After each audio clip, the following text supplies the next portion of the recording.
Bienvenue à tous sur votre chaîne TV Actu France.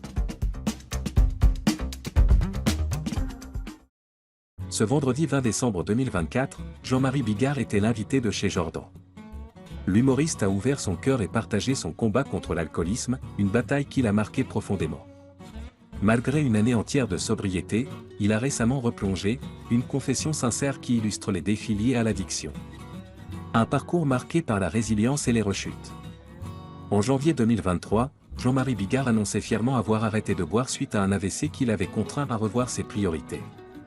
Avec une détermination sans faille, il avait éliminé toute trace d'alcool de sa vie. Pas une goutte depuis le 18 octobre.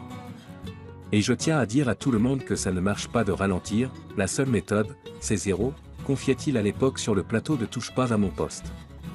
Cependant, comme beaucoup dans cette lutte, il a connu une rechute.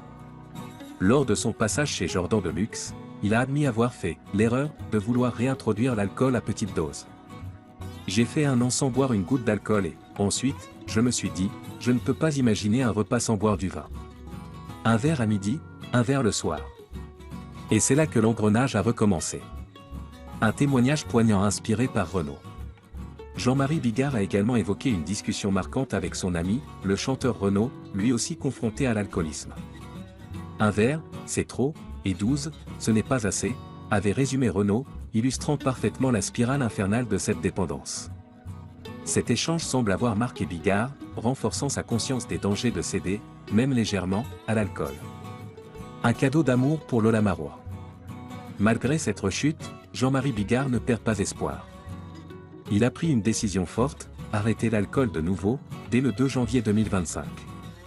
Cette promesse, il l'a faite à son épouse, Lola Marois, comme une preuve d'amour et de volonté de retrouver un équilibre. Je savais que ce serait le plus beau cadeau que je puisse faire à Lola. Je lui ai dit, chérie, j'arrête le 2 janvier, point. En parallèle, il espère réapprendre à apprécier la vie, tout en restant vigilant pour ne pas retomber dans l'excès. Un combat universel.